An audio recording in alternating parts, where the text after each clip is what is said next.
99.1 FM. Burby's 99.5 FM. Kaieteur Radio.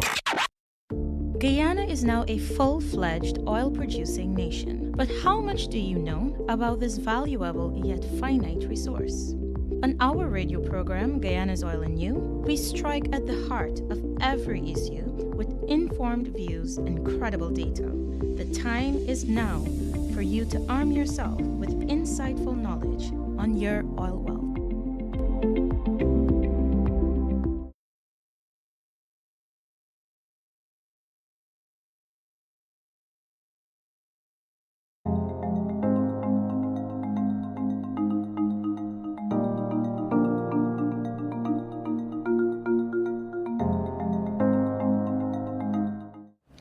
Good evening, ladies and gentlemen. Welcome to this week's episode of Guyana's Oil and You. I'm your hostess, senior journalist of Kaieteur News, Kiana Wilburg, and tonight we have with us business professor and chartered accountant, Mr. Floyd Haynes. Mr. Haynes, thank you so much for taking the time to be here with us this evening, and welcome to the program once again. Thank you, Kiana. It's my pleasure. Always good to be here. Excellent. So without further ado, I'll jump straight into our questions. There are a range of topics that we would love to get your perspective on. And I'd like to start with the audit of ExxonMobil's costs. You're part of a consortium of local companies that's working alongside an international group. Can you tell us a bit about the work that you've done thus far? At least you can tell us what you can reveal about the audit thus far of ExxonMobil's costs. Thank you, Kiana. It's a pleasure to be here. Let me just start off by saying at the top of the hour, if this is going to become a story, my preference would be for you to publish the transcript or just quote me direct. The reason is sometimes in matters these complex, invariably they can be lost in translation, and sometimes the message does not get communicated the way it should. Having said that, with your permission, I'd like to start by clearing up some inaccuracies that have been peddled in the media for far too long, as far as I'm concerned. So, beginning right off the bat, it has been reported repeatedly that it's a $9 billion cost audit. That is incorrect. In fact, it's about $7.5 billion over 3 years. And that is... And those 3 years are? It's 2018, 2019, and 2020. Okay, so that's the first inaccuracy. It's not 9 billion. I don't know where that number came from, but like everything else, you start off with a number, somebody throws it out there, and it just gets carried over and over again. But it's 7.3 or 7.5, and that's a significant difference. So that's the first thing I wanted to say. The second thing I wanted to point out, I've heard it said, perhaps not in this media, but others, it's a forensic audit. Somebody wrote an article, one of the columnists, and they referred to it as a forensic audit. It is not. A forensic audit is done with the aim of identifying fraud and embezzlement, with the goal of gathering evidence to be used in a court. A cost recovery audit is an audit done pursuant to a production sharing agreement, the goal of which is to verify the accuracy, or rather the legitimacy and validity of costs claimed. Huge difference. So I wanted to clear that up. Inaccuracy number 3. It has been said that the contract started in March 24th, or March 24. Not true. While the contract may have been signed in March, the actual work began with the issue of a commencement order. The commencement order was issued in July. So if you count from July, you have August, September, October. We're well within that 4 months, so perhaps a little outside of it. All right, so we're pretty much on schedule. So We hope to have the audit wrapped up in a week or so. We've just about completed field work. The last report I got, we will complete field work by the end of next week. And we will issue an interim draft report to the government of Guyana the first week in December. Okay. And this will be a report that will cover all 3 years, 2018, 2019, 2020. Lots of people said it couldn't be done. Could you do it in 4 months, 5 months, it's probably the most misrepresented exercise in a long time in the country. But nonetheless, we're on schedule. We will deliver, and then the government will decide whether they want to make that public or not.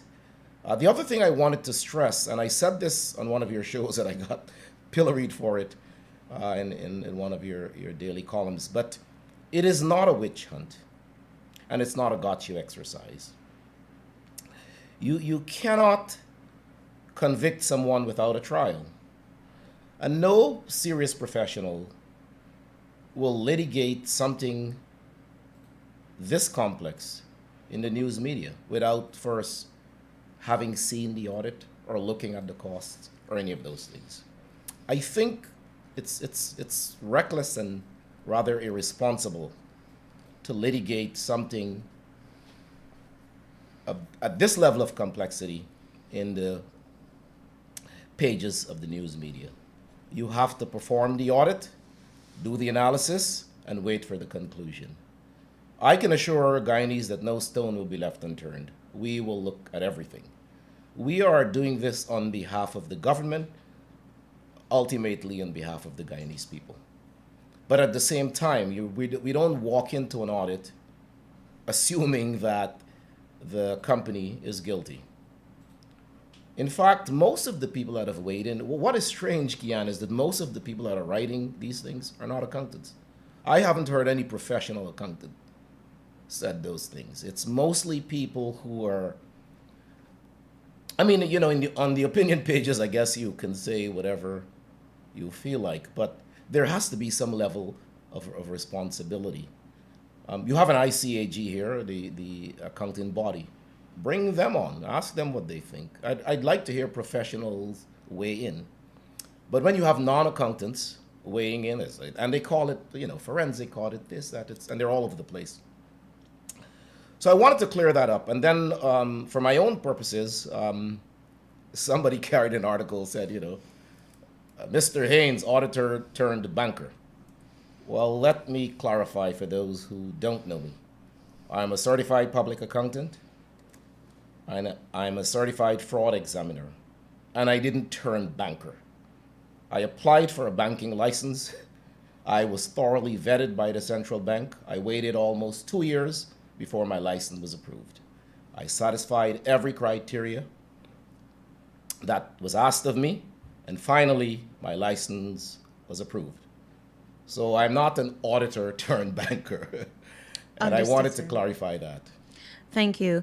Just a clarification before two substantive questions on the matter of the audit.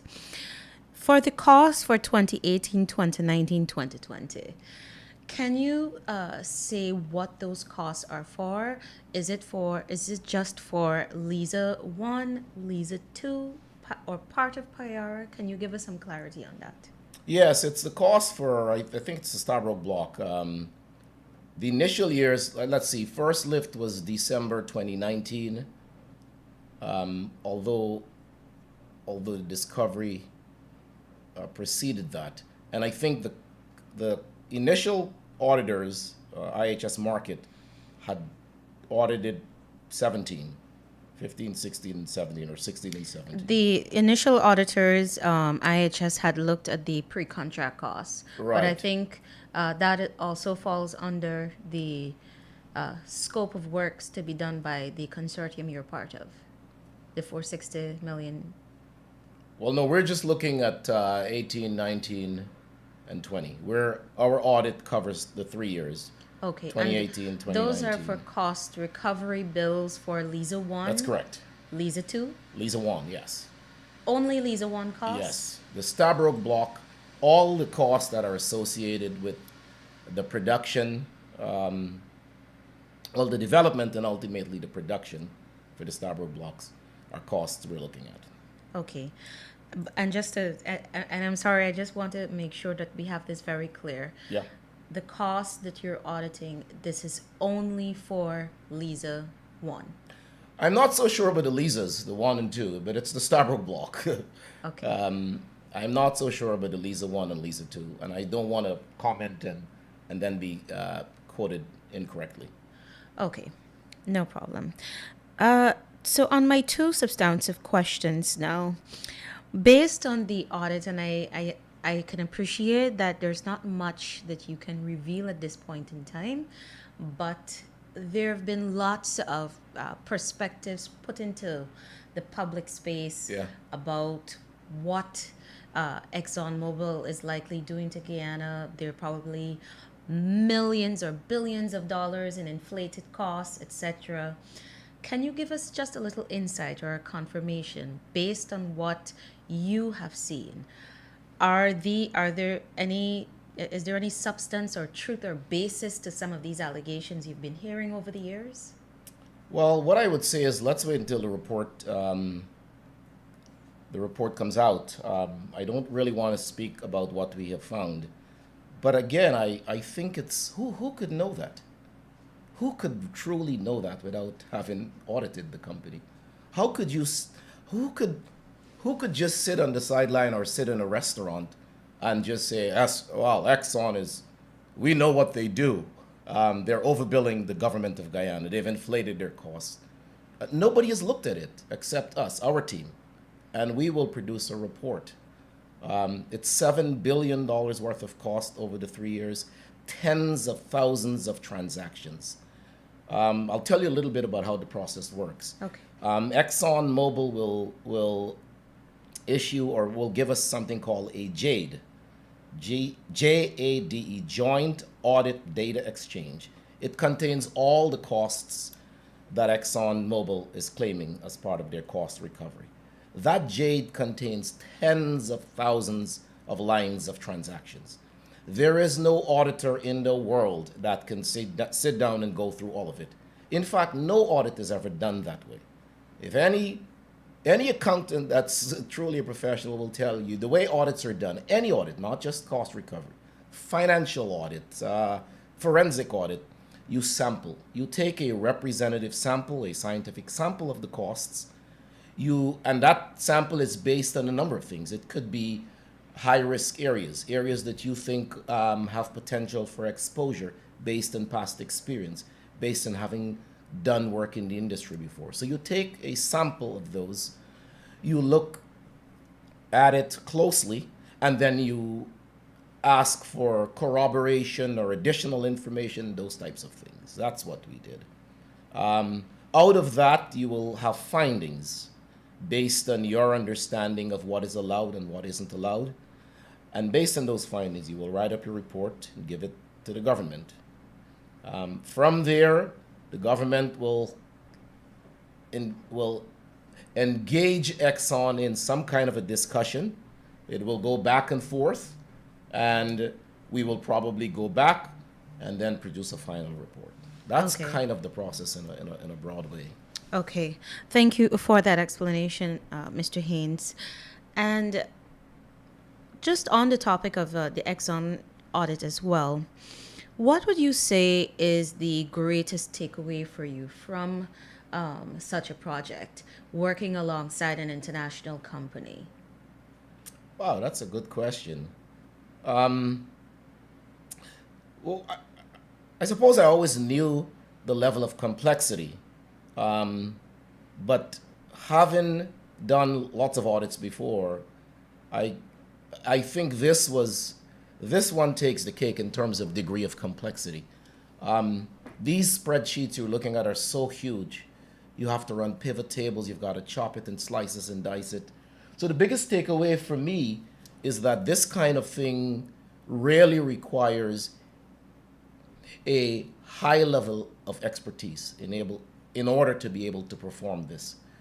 We didn't have or don't have that expertise here in Guyana, and it is the reason we decided to partner with an international firm with the goal of effecting some kind of knowledge and skills transfer over a period of time such that we would be able to do it. But I have a healthy appreciation for the level of effort and the complexity of what is involved, because it sort of reminded me that we could not undertake that on our own. We needed the help. Okay. And can you, given you're part of the process, over what time period do you think Guyanese would be able to dance on its own with some of these projects, doing these type of audits independently? How long do you think it will take for us to really go over that learning curve? Well, experts may vary on that question. I had proposed a 5-year period whereby we would do 20% per year, and what that means is the first year we being the local consortium would do 20% of the work, the international firm would do 80, then the next year we would do 40, and then 60, and over a 5-year period we would take over the whole thing. That is my initial that was my feeling going into the audit. I now believe we may be able to accelerate that learning curve. Not sure yet. Once we wrap this up, I'll go back to the drawing board and figure out if we can in fact accelerate that. Ultimately, we want Guyanese to be doing it, but we appreciate the support from Martindale. We could not have done it without those guys. They're consummate professionals. Thank you for that clarity you provided there on the ExxonMobil audit, and I'm sure the country is looking forward to seeing the final product of your efforts. I hope so. Okay, so I'll be happy, by the way, I'll be happy to come back and discuss it with anyone who has, if you have questions, don't go and write articles. Just, come in here and I'll be happy to talk about it with anyone. Thank you very much, sir. I'd like to focus a bit on the New Haven Merchant Bank. How has that been progressing since its opening? New Haven Merchant Bank. Well, we're sort of in the gestation period, right? We're 3-4 months old from launch date to now. And we have received overwhelming support from the Guyanese public and the community in general on all fronts. We have seen an uptick in activity. Lots of companies are coming in. A big part of what we do is provide capital for companies to grow, expand, start up, that type of thing. Since we've been open, we have been busy. Several people every day walk through that door looking for capital. Now, there is a bit of a learning curve because a lot of the companies that are coming in are not what we call investment ready. They're not packaged the way an investor would want to see firms. And it's because it's new to Guyana. Historically, banks, the retail banks have done commercial loans, loans for your mortgage, for your automobile, some small business loans. But in terms of investing in business, investing in development, we haven't done that, and so you have to. I heard the president at the GCCI talked about that. You have to come through that door with a feasibility study, a business plan, financial projections, and those types of things are new to some of the smaller businesses, and so that's the education gap that we're trying to fill. We are saying, listen, you have to spend the money to get those types of things. No one is going to loan you money without a solid plan, a feasibility study, and financial projections. At the end of the day, an investor wants to know, if I give you $1 today, I'll get back $1.25 tomorrow. And that's a non-trivial thing to determine. When you have a project that's protracted or a project that extends beyond 1 year, you have a 5-year project, so monies are coming in and going out at different time. So there are timing differences, and money has a time value. So all of that has to be taken into account, packaged, and presented so that an investor or a bank like us can make a decision.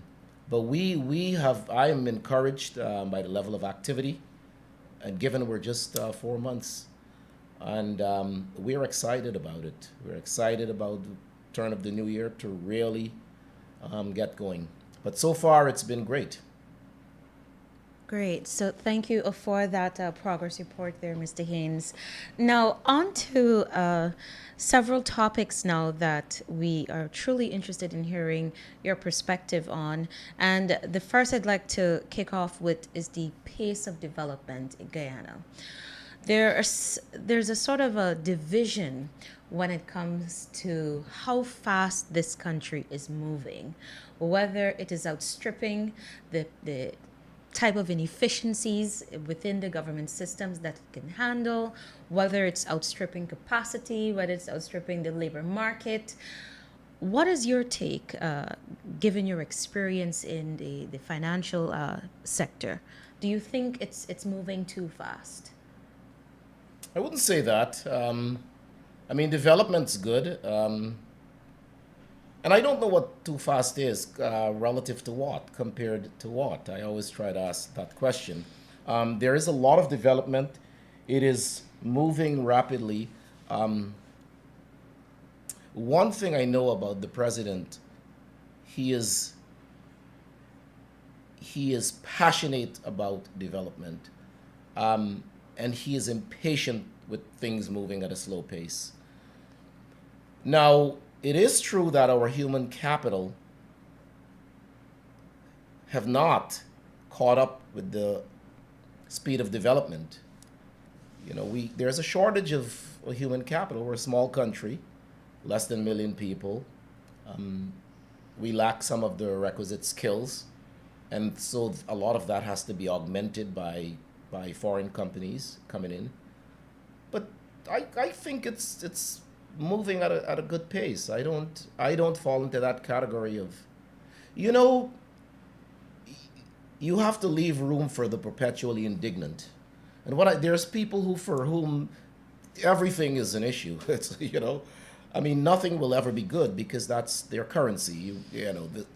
People write articles every day. Well, you have to have something to say. So people are going to be critical of the development. That's not an issue for me as far as I can see. I think there is a lot of development, and one needn't take it from me. You just have to walk down the street and go by the seawall and go by Lamhaw Street, and you see all these things are happening. Buildings are going up. There's a shortage of contract workers, construction workers, because Right. they're busy. They're building homes, building this, building that.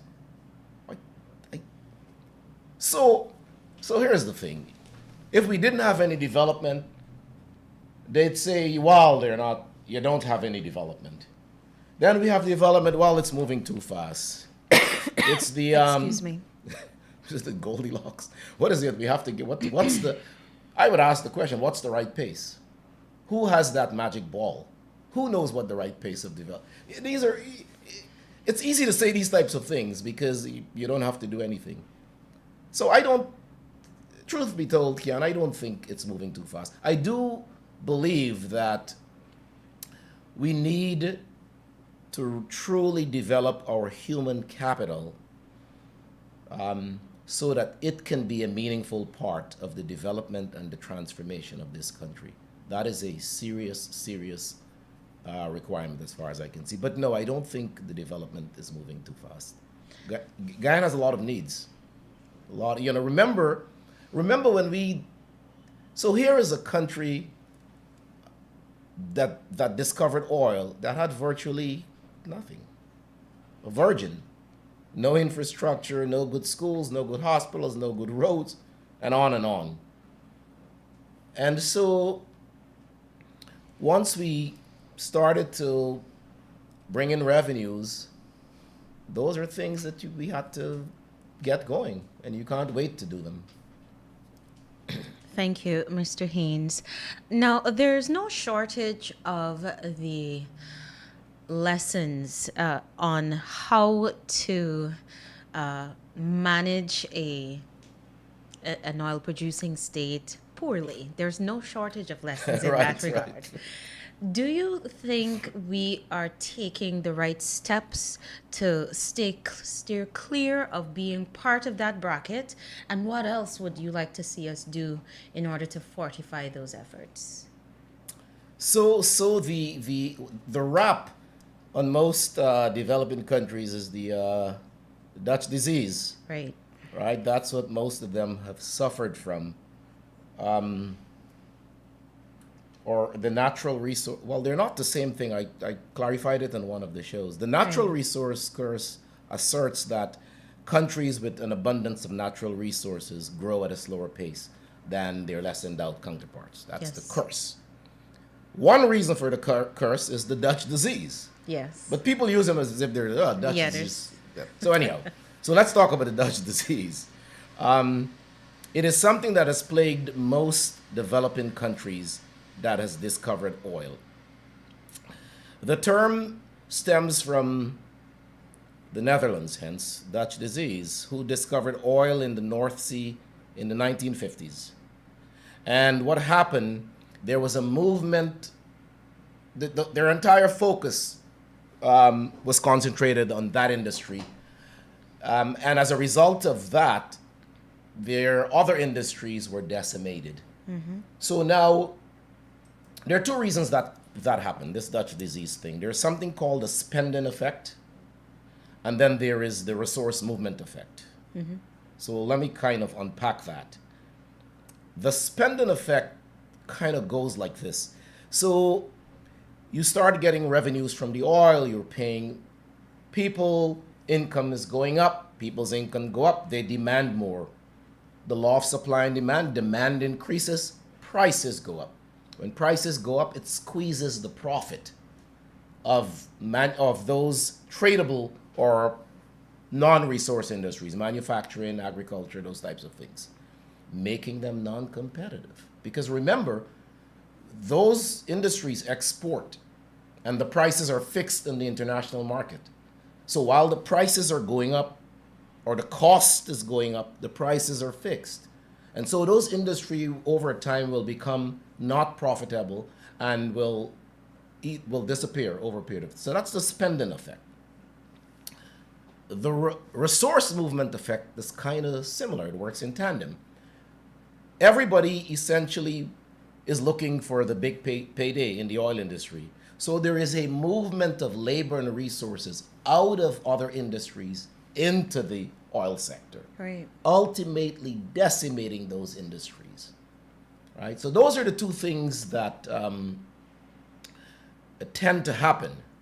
Now, how do you avoid those types of things? You can talk about it, but that's not a solution. You can have a policy response to it. So let me give you the policy response, and then I'll talk about what's happening here. So the policy response is to, you can, people hate this word, you can subsidize the other above ground industries, your agriculture, your manufacturing and construction, those types of things. You can engage in some form of protectionism, and it's not a bad thing. A lot of America did it at one stage in its development, where you make the barrier of entry for firms coming in so high that it gives your local firm a competitive advantage. So what in essence, you're giving the local firm a preference. So you can do that. The other thing you can do, which I think this government has done well, is you can manage, there's a term for it, it's called smoothing out. You can manage the rate at which you bring in those dollars into the country. Because you bring all that money in here, it exacerbates that spending effect problem I talked about. And so now we've got $1 billion or so dollars. I mean, please, nobody don't write me anything, because I'm just sort of talking. Providing a hypothetical example. But you've got $1 billion in the Fed Bank in New York, I think, and the finance minister, president, vice president have been very careful not to bring that money back all at once. I don't even think they've brought any back. I'm not in the government and I don't know. But I think they ought to be commended. It's something that gets overlooked.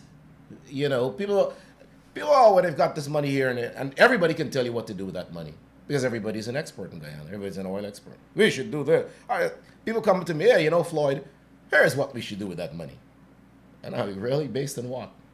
At any rate, so one of the policy responses is to manage the rate at which those monies come into the country. I think they've done that well. The other policy response is to push and support and even subsidize the other industries. I think the president is doing that. The last few conferences I went to and he spoke, you hear him saying it now, oil is not going to be the major industry in Guyana. Right. Agriculture, and he's pushing those types of things. The whole food security and Guyana being the breadbasket of the Caribbean, those are all things that I think will help. And then finally, if we can get down the cost of energy, and that's what this gas to shore is supposed to do. If you can reduce the cost of energy, then you can push and promote the manufacturing sector. So all of those things are being done. I'm not in government, and so I don't really know the intimate details of the level at which it's being done. But I think they're aware of it. I mean, the fact that President Ali has been in office 2 years, it's when you think of it, it doesn't, you think he's been there longer. And perhaps it's because he's visible and he's out there and he's only been there a little over 2 years and he's thinking about those things.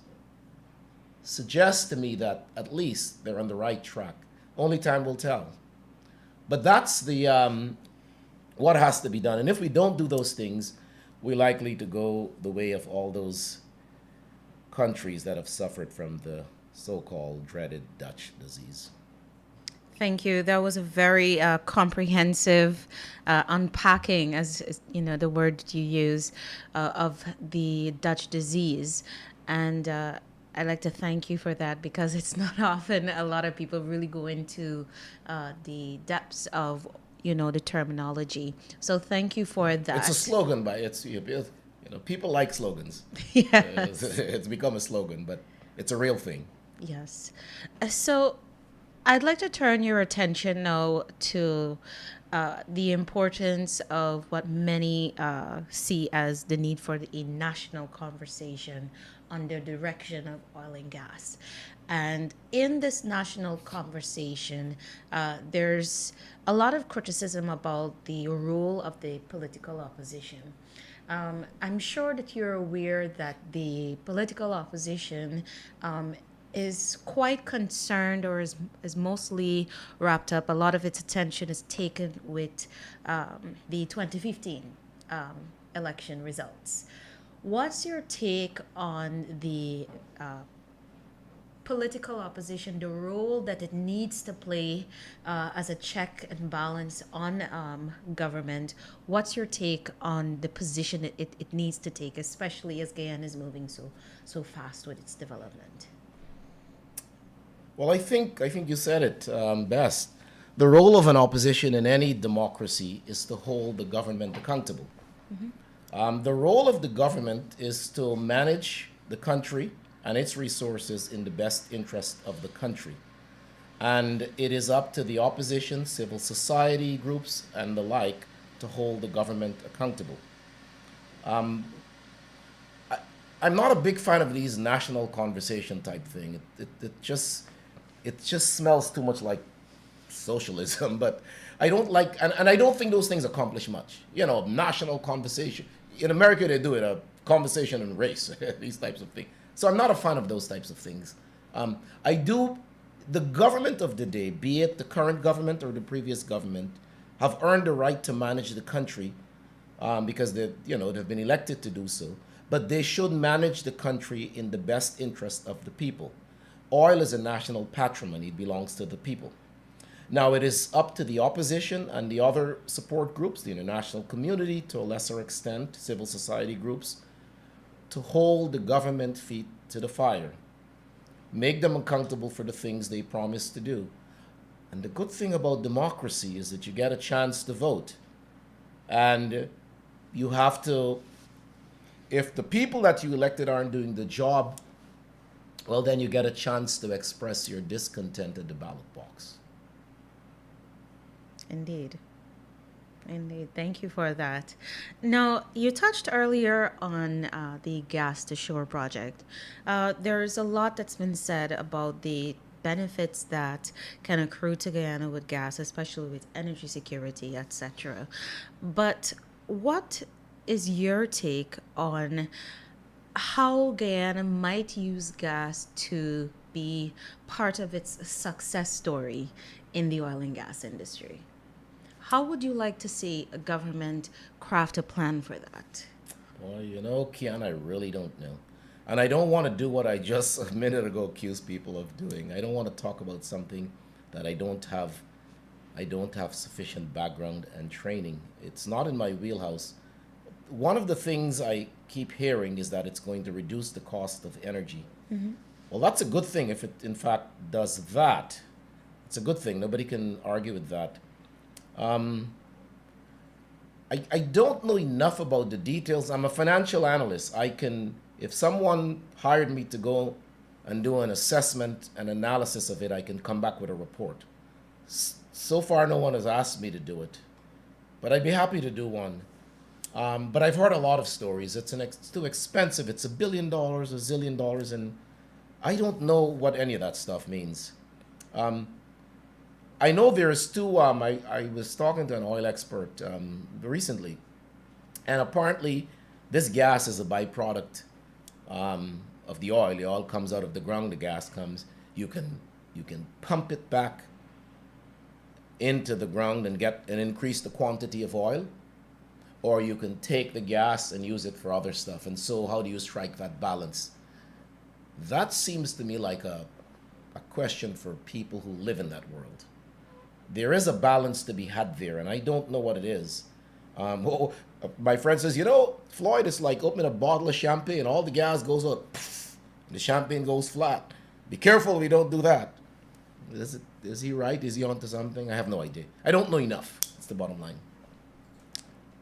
I respect that, and thank you. Thank you for your candor on that. As it relates to accountability to the population, do you get the impression that this is being manifested in a manner that it should, especially on the oil and gas industry? Do you get the impression that the government is being forthright with the people about the way it's making decisions, why it has made certain decisions in the oil and gas sector?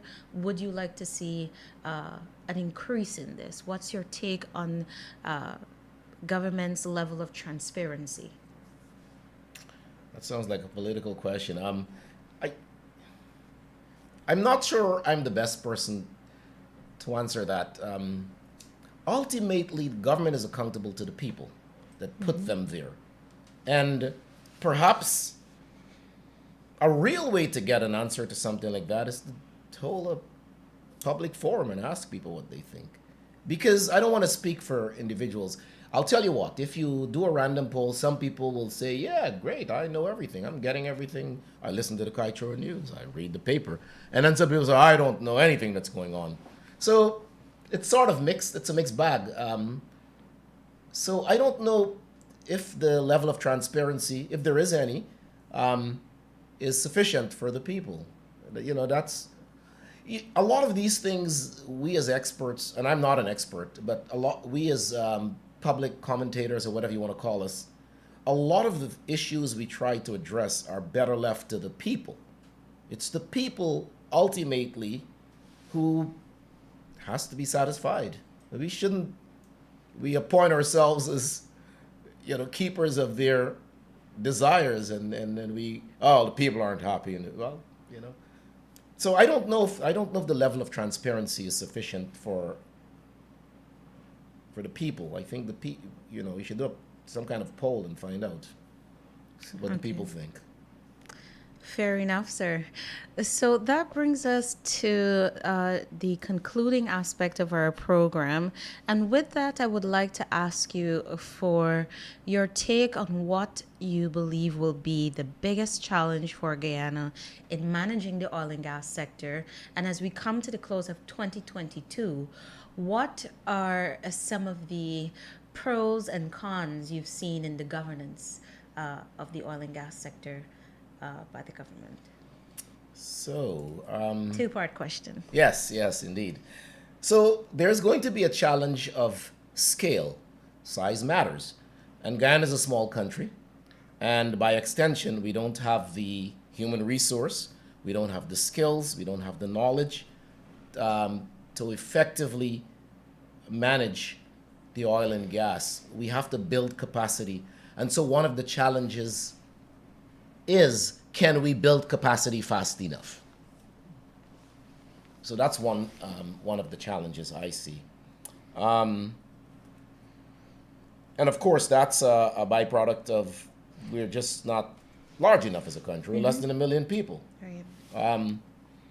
You know, if you look around and you ask yourself, where has 1 million people, or where has less than 1 million people really transformed? There are not many examples of countries with less than 1 million people that have truly effectively transformed. So that's a challenge. The good thing is we're the fastest growing country in the world. It's a good thing. Now, that also has some downsides because there is something called controlled growth, which I think you were getting at earlier. You have to manage the growth. If not, the growth will outstrip your ability to accommodate it, and that's not good. Location, we are a gateway to Brazil and the rest of South America. We're an English-speaking country with a jumping-off point to most places. So there's some very good things. If we are successful with the gas to shore, cheap energy. I saw there is an RF, something for a oil refinery. Yes, a request for proposals, yes. Right, a request for proposal for a 30,000 barrels a day. barrels per day. And that's about our consumption rate of energy. So it's part of our national security. You know, we don't want to ever be held hostage to an embargo. So if we're refining our own oil, at least that secures some of our energy. So those are some very good things.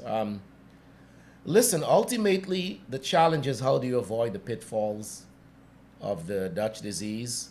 How do you build so to transform any country, you need what I call the 2 I's. You need institutional capacity and individual capacity. I worry that we don't have enough,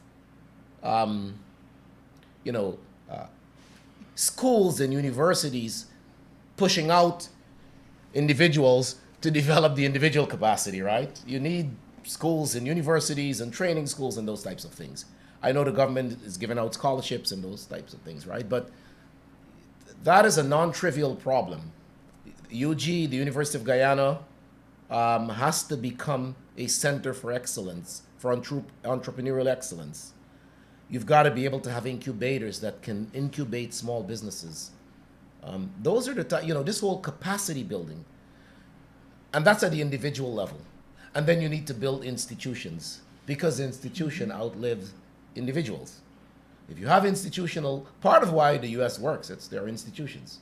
Lots of crazy things go on there. I mean, I live there. But they survive because the institutions are intact. They have most developed countries, that's really what sort of keep them going. And so we have to develop institutions that can survive any government that's in power.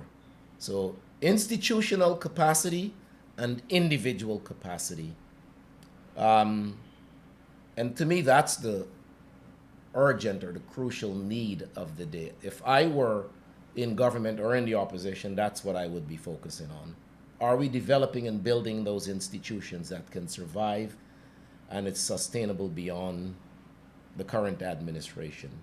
And regardless of which side in the fence I'm on, that would be my concern. And are we developing individuals fast enough? Oil is going to be around with 30 years or whatever they say. Who are we training the next generation of young people to enter into that oil industry as the current lot retire and whatnot? Who is backfilling that? Is UG enough? And I don't think so. And this is why I think there's I think there's a school being done in Port Morant, and there's some there are some efforts to address that. But that's what I would be doing. I would be building the individual capacity and the institutional capacity. Without that, you cannot have any development. And I'll leave you with this: the asset of a country is really not its natural resource. It is the innovative and creative potential of its people. That's it.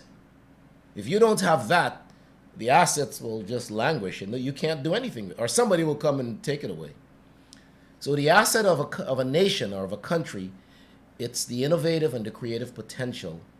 And this is why countries that have developed, Singapore and Israel, and if you look at those countries and look at the model, it is the creative and the innovative potential of the people that will transform those countries. And if we recognize that, that's where our focus would be. Mr. Haynes, thank you very much for your very insightful perspectives. It's truly been an honor to have you on the program here once again, to share your thoughts on so many different issues. So thanks again for enriching the Guyana's Oil and You discussion. Kiana, thank you very much. It's been my pleasure, and you can have me back anytime. Thank you, sir. To our viewers and listeners, wherever you might be, thank you once again for joining us in the Guyana Oil and You show. Please be sure to join us next week, same time, same place, for further discussions on our oil and gas industry. Thank you and good night. Thanks again, Mr. Haynes. Thanks. Very good.